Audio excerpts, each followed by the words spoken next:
Hello, and welcome to the Digital Workspace Works podcast.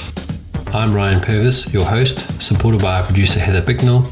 In this series, you'll hear stories and opinions from experts in the field, stories from the front lines, the problems they face and how they solved them, the areas they focused on from technology, people and processes, to the approaches they took that will help you to get to the grips with the digital workspace inner workings.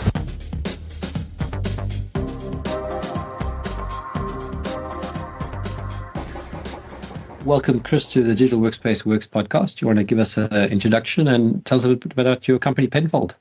Yes, absolutely. Thanks very much for having me. So I'm Chris, co-founder, co-CEO of Penfold. We are a digital pension company trying to help everybody save enough for later life. So Penfold is primarily a workplace pension scheme today. We used to be a pension scheme for the self-employed, but moved over to as a workplace pension scheme from last year. And really, we're trying to just solve the problem of people not saving enough because pensions are too hard to use and too confusing. So trying to use technology to make everything about pensions much easier. Yeah, I have to admit it's something that I struggled with when I moved here, because in South Africa you have quite a lot of financial education, actually. I mean, for a large part, it's not the case, but when you grow up in a wealth, I want to say wealth family, but the majority of the population is poor. But if you've got the privilege, you do get taught how to, have RAs, which is equivalent to ISAs. You're always told to have a pension. You're always told to have a problem fund, etc. When we came here, it was almost difficult to find that stuff. I only found out about ISAs like 5 years after being here, which was such a weird, I wish I'd known about that. Yeah. So it doesn't help that the rules are complex and some of the concepts are complex, but generally speaking, the level of education about all sorts of financial matters is so low.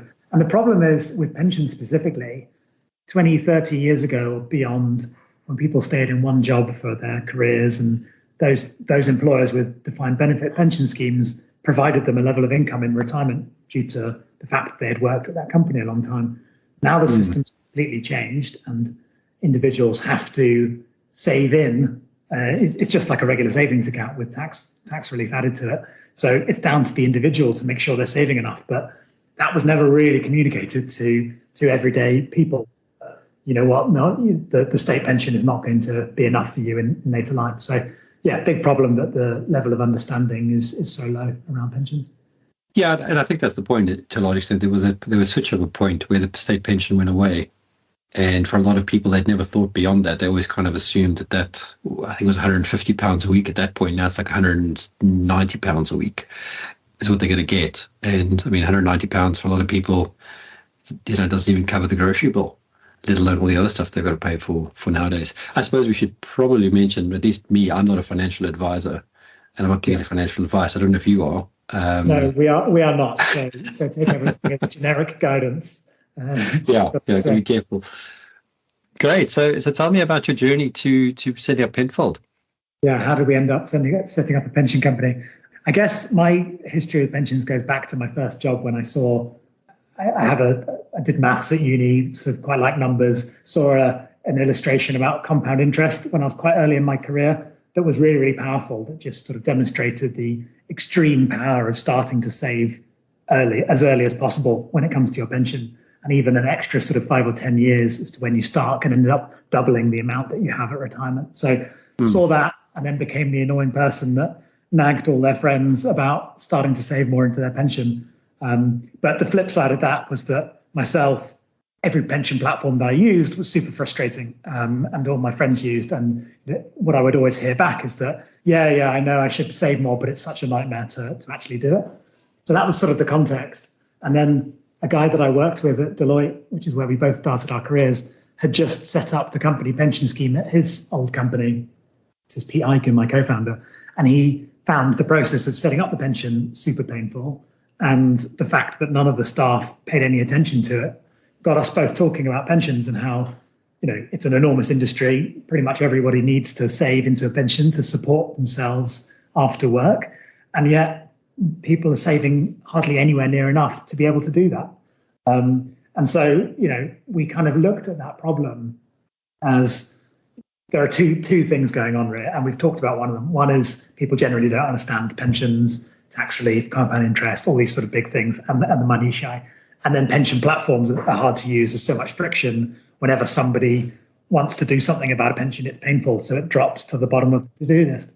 And we kind of saw those two broad problems and thought, you know what, we could solve those with technology. So we can look at all the processes that go on behind the scenes with the pension, and we can automate those, which makes the process of pension saving much easier. And then we can communicate it to people in a way that people understand, and hopefully with those two things together, get them saving more. So that was our kind of big vision that we had over a beer when we were catching up. And then the next morning sent an email to each other to say, right, should we actually do this thing? And 3 months later, away we go, launching a pension company, despite neither of us actually having worked in pensions before, but sort of worked around the pension space. And that lack of knowledge, was that actually a strength, do you think, or a weakness? I think it's the lack of experience working within pensions was a benefit in terms of not being able to think from first principles about some of these problems. You know, a lot of the early conversations we had were, oh no, you won't be able to do it for this reason, or oh no, it won't work like that because X, Y, Z. And it's helpful to be an outsider for that sort of thing. Pete worked in sort of HR and staffing and a lot of that, and benefits and that side of things. I worked in investment management, finance. We kind of were broadly aware of the steps involved without being bogged down in the detail of exactly how the status quo works, which I certainly think helped. And we've obviously had to learn quite a lot along the way as well. Sure. No, of course. And I think there's some of these things are timing. I think the technology and the open, I don't know if you fall into open banking or there's another equivalent, but having access to APIs that you can plug into has made a big difference.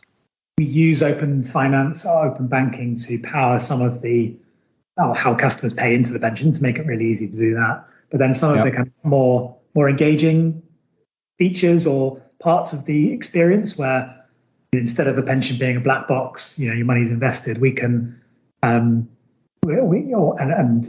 we can connect to people's bank accounts, look how much they're spending, help them work out how much they can afford to save into a pension, set up a variable payment, and then once it's invested, double click and see all of the companies that they're invested in, vote on the AGMs of the companies that they're invested in, all of this stuff that technology just enables, that kind of moves things on so many years ahead of where kind of a lot of paper-based experiences were until quite recently.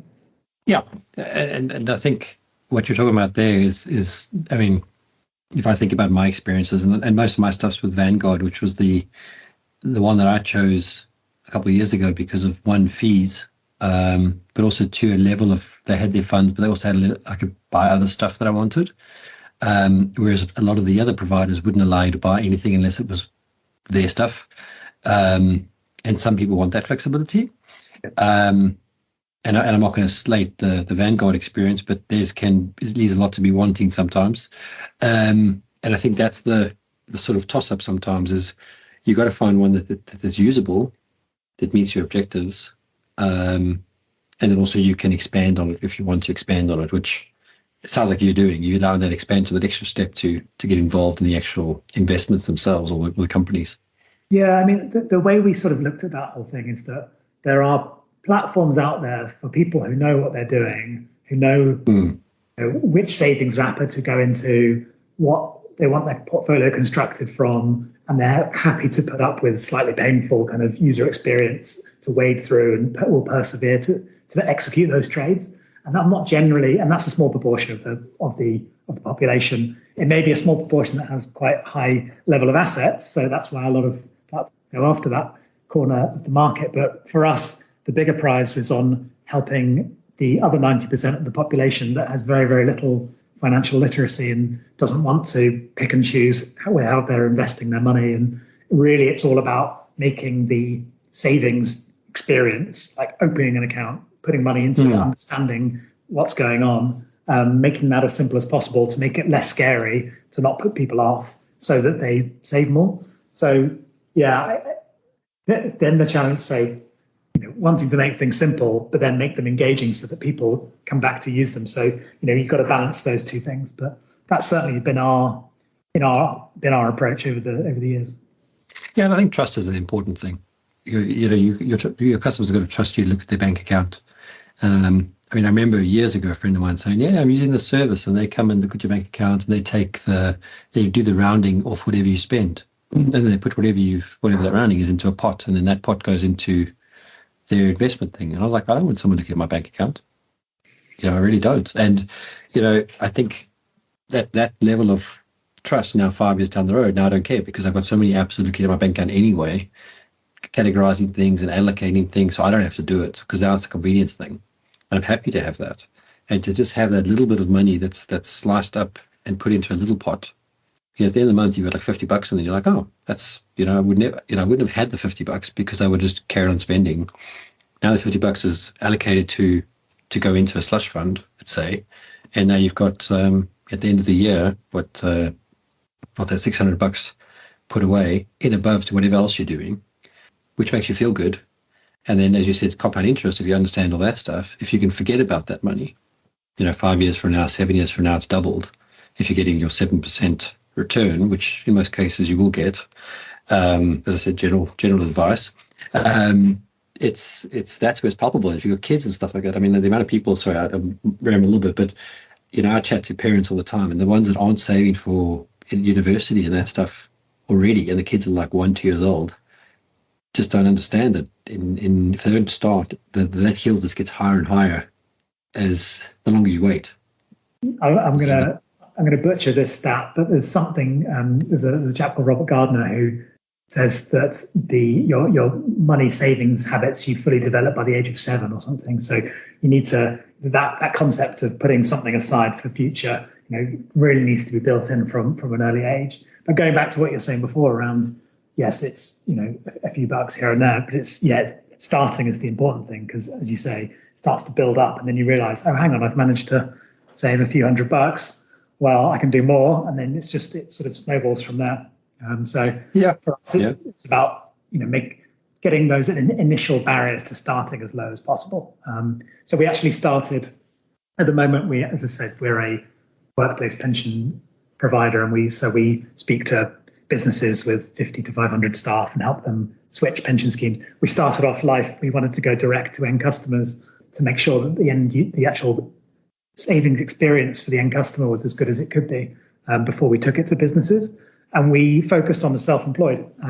So there's 5 million self-employed people in the UK, and only % saving into a pension. So it is just astonishingly low. And the reasons were broadly what I've talked about, is that the user experience and the complexity put people off. And so for us, it was just about making that the process of going from zero to having a pension as very, very simple as possible, and then expanding on it from there. So that's sort of where we spent the first couple of years at Penfold, which is, as I say, all about kind of making things as possible. Sorry, when you said the percentage, it cut out there for a second. What was that percentage? 14. Wow, yeah, that's low. So exactly, you have 4 million of the 5 million self-employed are just not saving for later life. And I think it's, you've obviously got a lot of other concerns. You've got financial stability today to deal with, but that million of people aren't just at one end of the income spectrum. That spanned all levels of income spectrum, all different types of jobs, all different types of industries. The savings rates were low, and the government today did a report on this, which was how to solve the self-employed savings crisis. And it found the same things that I've been talking about. It's not that you can't afford it. It's not that people didn't want to save for later life. It was just that it was a bit too difficult when you're setting it up for yourself. So, and I think putting money into a savings account, especially in this country where the interest rate you're going to get is so small, and currency is devaluing all the time. It's not getting stronger. So even if you're getting your 3%, I think, which is currently the going rate, the actual currency itself is devaluing faster than that. So you have to put it into something that's a bit more aggressive, which is your stock market. Even crypto as an option. And again, that's everyone has their personal choice of where they're going to put their money. But I think you have to have different vehicles, and I think you have to make it automatic. I think that's what you're doing, is you're making it automatic, so you're not worrying about it every month. Oh, I need to put money aside. It's pay myself first, and then pay all my other bills, so that later on in life I've got something. Exactly. And which is, the benefit. So if we move away from self-employed people into people in full-time employment, auto-enrollment came in, government legislation 10 years ago that every business had to enroll all their staff in a pension scheme, which is great. It's got so many more people saving into a pension now than were before. And you have to, the minimum level is 8% unless the employee opts out, and that's split between the employer and the employees. So employee pays in 5%, employer pays 3%. And so, as I say, that's a good thing. People are saving. The bad thing is that 8% isn't enough. People, again, not advice, but really it needs to be around 12% or higher consistently throughout the career to generate a decent level of income. Obviously, lots of kind of educators around that, but broadly speaking, that's the case. So, and the other problem with the auto enrollment is that 8% that people have a false sense of security over being enough can also be calculated on a small proportion of your salary and not your whole salary. So for some people, that might end up being only 4 or 5%, which is about a third of what they should be saving. So can be quite alarming. I guess the sort of advice for anyone is to just find out what scheme that they are on or they are offering, how it's calculated to see, just so they know what's going on and they can assess whether that's kind of the right thing for them. Yeah. I mean, it's again, it differs in cultures. So in South Africa, you have financial planners, financial advisors that you almost, you can't walk anywhere without bumping into someone who's doing that. And there are qualifications, your CFAs and CFPs and all that stuff. So, they're not just, ambulance chasers to be thinking, they're qualified people. And, that's part of life. You have one, you talk to them, they do your medical aid, they do your insurance, they do your as I say, your pensions. Here I haven't found it as much, and it almost feels like to go and talk to them sometimes is quite overwhelming. They come across as very unapproachable, and sometimes a bit too salesy, as opposed to trusted advisor. And I think we're all quite used to having a technology interface now, a chatbot, a website we go to, fill out a survey, answer some questions, get some advice. So having a platform you can go into, and also people like to figure out themselves. At least I do like to figure it out myself, and then go and check my understanding, as opposed to someone selling me something or telling me something, and I don't know what it all means, so I can't really make an answer or make a judgment. So I have to still go learn it anyway. But now I'm sort of confused by all the stuff I've been told. So I need to have a simplified version. So I think finding ways to do that is important. Is that something you're tackling as well, I guess? Yeah, you're right. And actually, a lot of people don't have even the ability to have a financial advisor because they don't have it high enough assets. Majority of people don't earn enough or have enough saved up for it to be interesting to a financial advisor who charges a percentage. Yeah, good point. And so, it's called the advice gap. And, we are very much trying to fill that with not advice, but education, empowering people with the basics and the fundamentals so that they don't necessarily need to go and speak to a financial advisor, but they can make some decisions for themselves around their savings goals, around if they've got high debt, then clearing down the debt before they, start investing in stuff that isn't going to earn them as much, credit card debts, get rid of them first. All these sort of general kind of finance tips that ultimately put people in a better sort of financial position, which allows them to then save more into their pensions. That's the ultimate sort of aim that we're trying to help people with. So, we do, from an education perspective, do that. And one of the things we're looking at the moment is actually, can we broaden that out? And where people need specialist sort of personal guidance, can we offer that to them, either through a partnership with an advisor or even bringing an advisor on board ourselves? Because 90 times out of 100, 95 times out of 100, some basic sort of fundamental kind of education will do the job, but sometimes you do need a conversation about your personal circumstances. So that's one of the things we're looking at adding this year, I think. Yeah, I've got a very bad addiction at the moment, which is YouTube Shorts. And there's an accountant on there. I can't think what his name is now, but he's an American guy, and you only get that with 5 second, 10 second. And it'll be someone who's spending like 25%, 30% of their salary on a car. And it's like a weird car, like some big truck. And in America, there's very strange ways of paying for things as well. And his reactions are kind of what I'm thinking about. It's that kind of like, you're paying what for what, and you only earn what, that sort of thing. And I think that's, people are embarrassed to have those sort of conversations, but I think we've all got to have them.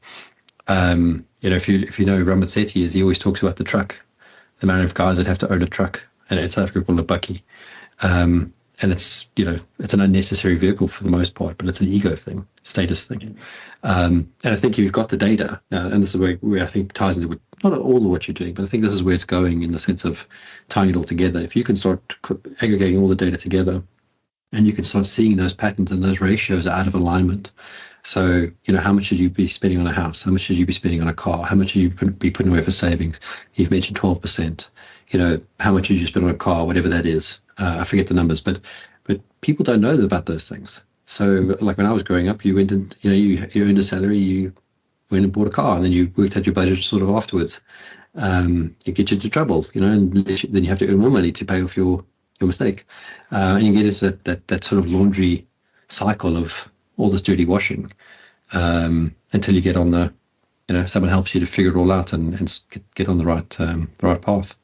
Yeah, so. And that's as we've been talking about, that's where technology can just leapfrog things. Because in the past, 5 years ago, you'd have to go to a financial advisor who then takes 3 months gathering all your kind of bank statements and analyzing them and playing them back to you. These days, you just need to click an app and connect your bank account, and it'll happen straight away. And then it hasn't been cracked yet, the sort of digital advice journeys. A lot of people are working on it, but it's only a matter of time, and certainly we'll be doing part of that on powering kind of digital guidance and advice that happens sort of in an automated way for people through their kind of savings apps and products. So it just make the whole thing less scary, much easier, and it empowers people to make better decisions. Yeah, and I think legislation is one good way of making it happen. I mean, as you mentioned, the commitments and that sort of thing, and I quite liked reading through your website. You have a sustainability slant as well. I think that's important too, finding the funds that make you feel good beyond just saving, earning your money in the sense. I mean, you call it saving, but I always think of it as investing. I think saving, you'd save for a rainy day, but then you have to be investing. And I think there's a difference there. But I like that as an angle. Was that something you set out to do from day one, or was that something that came through evolving the product? Yeah, it came through it was about 6 months in, but we always wanted to have that option for people where we have our standard range of investment portfolios, and then a range that is they do better on various sustainability metrics than the standard portfolio by disinvesting in some badly performing companies from an ESG perspective, and then upweighting others. That was always something we wanted to do, and something that we added pretty early on. We are now wanting to go a bit further. So the funds that we have are good. They balance getting a positive risk-adjusted return for people with doing better by the on various sustainability metrics, as I say. But people might argue they don't get far enough. So they're not funds that have a genuine impact in the world. They're not investing in companies that actively reduce the carbon footprint. They're just not investing in the worst performers, if you see what I mean. So one of the things that we're looking at the moment is adding another investment option, or a range of investment options that people can choose to invest in, either some of their portfolio or quite a lot of their portfolio, if they want their money to have more of an impact in the world for climate change, for water, all clean water, all sorts of things. Now, the thing that's taken us a while is that we want to there's a lot of greenwashing out there. There's a lot of people that claim their funds, investment plans do more than they actually do. Huge amounts of it, unfortunately. And also, there's a lot of impact funds can be quite high risk and expensive because they only invest in a small number of things. They're not very diversified and they cost a lot of money. We want to blend cost, diversification, and impact, and return. So find options that we are confident will, over a long term, generate a positive return for people that don't cost an arm and a leg, but also aren't super risky and have an impact. So it's quite hard to find, but I think we're almost there. So we're hoping to add that later this year. And what's the interaction like with your customers on that? I mean, do you do surveys? Do you talk to them? I mean, how do you decide these are the things you should be doing or not be doing? We do a combination of things. So we'll have 3 or 4 customer interviews a week, just on a rolling basis. Okay. And I even do some myself. I try to do at least one every 2 weeks, just to kind of make sure I can hear from end customers what's going on. And then we also put out surveys as well. We might have a specific range of things we want to ask questions of. So we'll do a one-off survey to 2,000 of our customers, or we have these Net Promoter Score kind of pulse survey things that go out to a proportion of customers every month that asks for feedback. And we can also do things like attach a question to a certain point of our website or our app that pops up when people are using that thing to get a very spot check in the moment. What do you think about this? What were you trying to do? That sort of instant feedback while someone is actually carrying out the action, which is super sort of actionable. So yeah, I guess we do a range of things because it's kind of, I suppose, product development 101 is that we want to make sure that we're being customer focused and building what is solving the needs of our customers. So yeah, do a lot of that stuff. And I mean, with those engagements, I mean, are you finding there's an age or the categories of ages you're dealing with that are telling you kind of who's got the appetite for this and who doesn't? I mean, it might be an obvious question, but are you finding it's a young thing versus an old thing, or is it across the board? So the distribution of our customers is something like late 20s to mid to late 40s is where the bulk of customers are. And then there's sort of but it's actually quite a flat peak in terms of the distribution. So, but yeah, broadly speaking, it's people in their 30s are a good chunk of our customer base. And I think a lot of that's come from, when we started off as self-employed, we're a digital-based product, it's possibly more likely to, and it was really for people who are wanting to open a pension for the first time. As we've moved into workplace pensions, that has changed a little bit because obviously when you win a business with 100, 500 staff, you're going to have a much broader distribution of ages. So we have all sorts, but yeah, generally speaking, as you might expect for a digital savings product, it's sort of 20s to 40s. Yeah, I would think that would be your main thing as well. I mean, I was fascinated, but I feel like the person growing up now has so much information to be educated. They don't have to be taught. I mean, yes, your parents will teach you something, but they can go look on TikTok or Facebook or whatever they're using. In fact, most don't use Facebook; they're probably using TikTok, and get some advice. Now, whether it's good advice or bad advice, I don't know, but that they're more interested in it and can learn it in 15 seconds, 30 seconds, a minute. They don't necessarily have all the knowledge, but at least the concepts have been thrown at them to build up a base. And then, of course, it's on your phone. So, that's it's in your hand. It's easy to use, while you're commuting, you're doing it, which I think is also hugely important. Great. And plans you mentioned some plans for the future. I mean, is there an AI behind it? I mean, everything seems to have AI behind it, or you guys kind of got the flow working as a kind of normal system, I guess.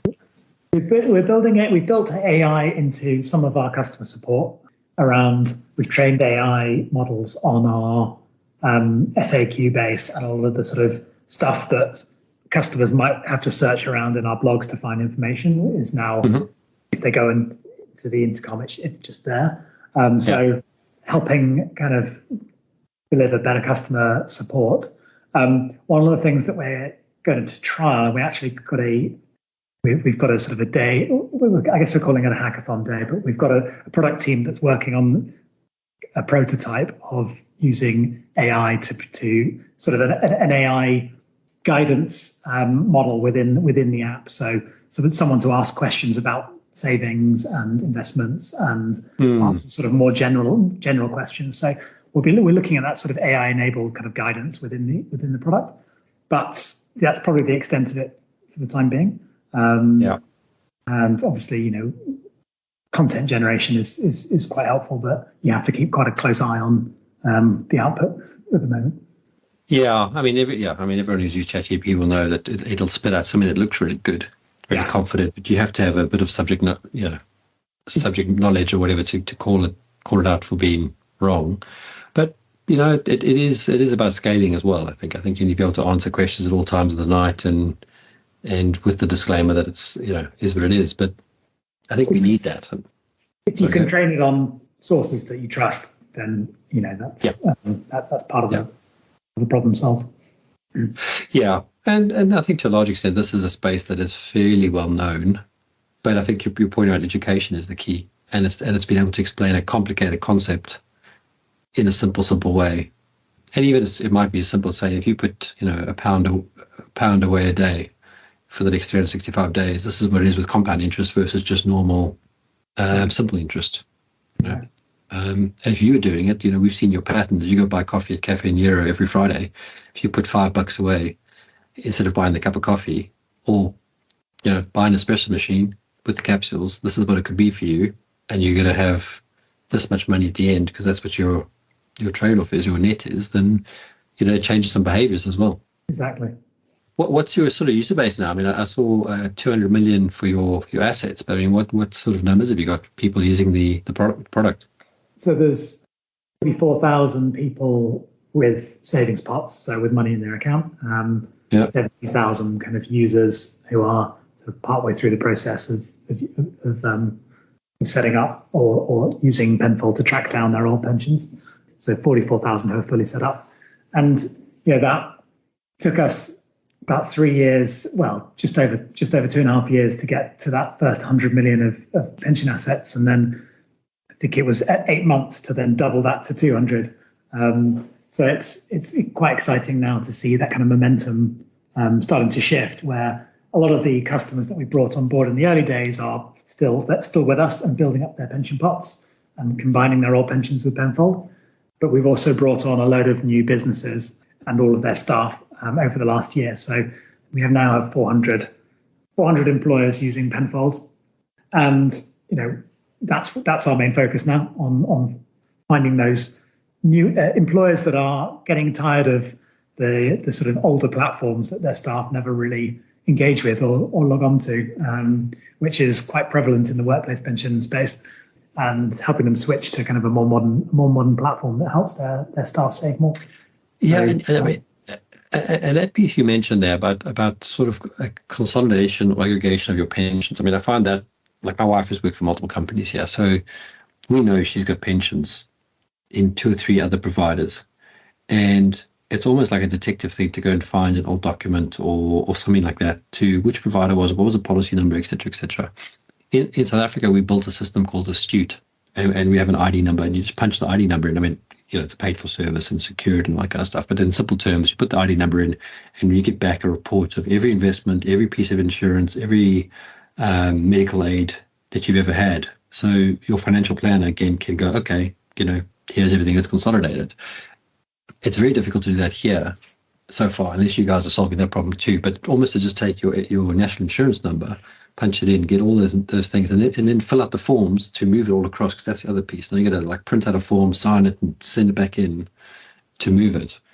Whereas it would just be great if you could just automate that to as simple as possible. Yeah, agreed. And so we have built a lot of that where you just need to enter the name of the company you worked for, dates that you worked there, and then we can help find policy number of the pension scheme you have, input that all into our app, transfer the request back. So all you really need to do is click enter the name of employer and then click yes a few times, and that should do the transfer for you. But what you're describing with the system based in South Africa is So the government at the moment are trying to launch what's called the pensions dashboard, which is exactly that. Which is one thing where you put in your national insurance number and it shows you all of your pensions.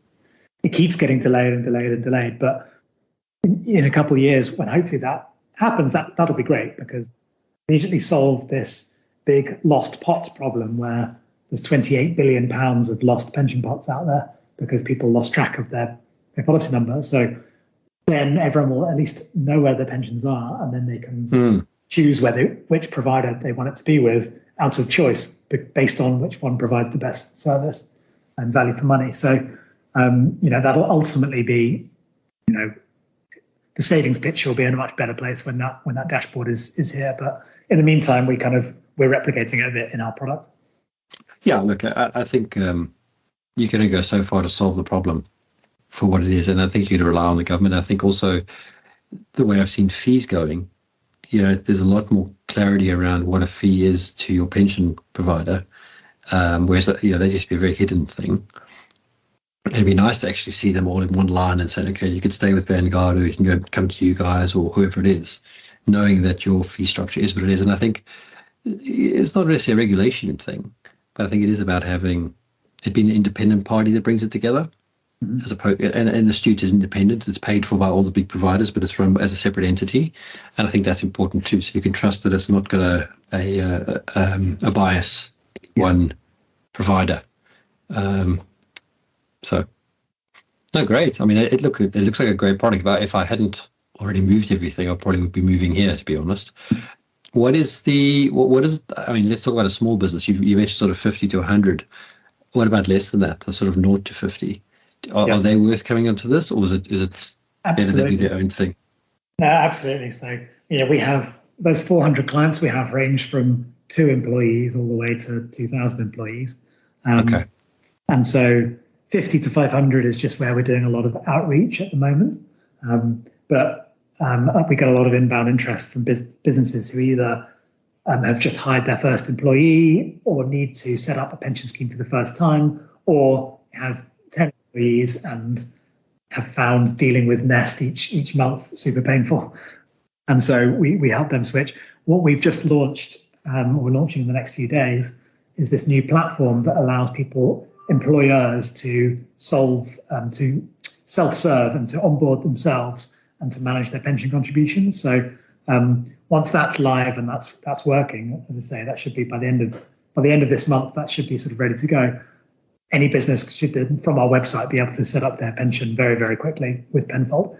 The doors will be open for businesses of all size at that point. So that's quite exciting. Yeah, that sounds really good, because I mean that was one of the things I was looking at personally was to set up my own. I think it was an SSAS pension at one point, and then I looked at it all. It's actually just too complicated. And I'm not assuming that's what you're doing. Yours is more, BlackRock, or it's going into a fund of funds mechanism. But even to do that piece was a lot of work. I had to get. It kind of felt way too much. I'd rather just pay the person extra and just go put in your own pension. But it sounds like you're solving that problem as well, which is great. Yeah, that's right.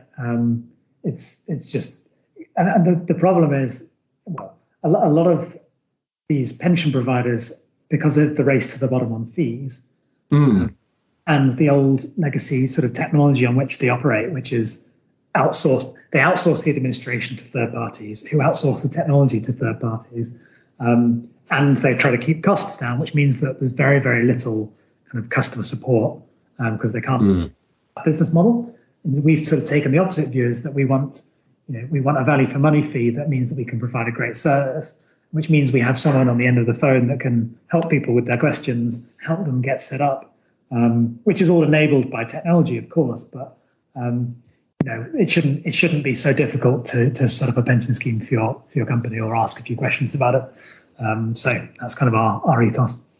And this is totally off the wall, but I mean, in theory, you could, if you have kids, you could start their pension early too, if you wanted to. I mean, I don't know what the process is to get a national insurance number, but I mean, in theory, you're just starting another pot. I mean, you have the junior ISA, which is, that's probably as good.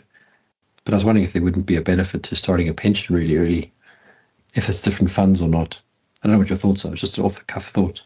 Yeah, I mean, I think it's depending on the growth rate you use. £1,000 at birth could be 80 grand at retirement because of the compound interest, which is sort of 4x what it would be if you start when you're 20. So, yeah, it's called a child SIP. So ours is a SIP, self-invested personal pension, and for our workplace clients, it's a group personal pension. We don't currently offer a child SIP, but we can do with a slight change to our scheme rules that would allow any parent to set up a pension for their kind of newborn. I think we've the research we've done into it is that the ISA is probably more favoured in terms of the child will be able to access it when they leave home rather than have to wait 50 or 60 years, which just feels a little bit far. But the compound interest is very powerful. No, well, sure. Well, look, I think you don't do away with it with the child ISA. I mean, I think you keep that. But and as you say, that's like a 21-year-old. Here's your money. Buy a house, study, whatever it is. Use the money as you can. But then you still have that pension pot that's going as well. That and I think it was Tony Robbins that actually did a thing on this. He explained there was a story he tells of an 18-year-old and his dad, and his dad saying to him, if you're prepared to do it for 3 years and you put, and I forget the numbers, this is say $300 a month for 3 years, and you put that in, and I'll match you the 300, so you're putting in 600 for 3 years, something along the lines of, if you put that in, you don't have to work or invest again, because that'll just grow so quickly over the next 20, 30 years to give you X number. And I forget what the numbers were, but it was like, oh, that's $1 million. Wow, that's crazy to think about that. But it was something as simple as that. And if you're doing it from newborn, as you say, £1,000, by the time you get to 60, it's a lot for nothing. Yeah, really. Exactly. Yeah. So, which is how, going back to the start of the conversation, how I got into this whole thing. So, super powerful.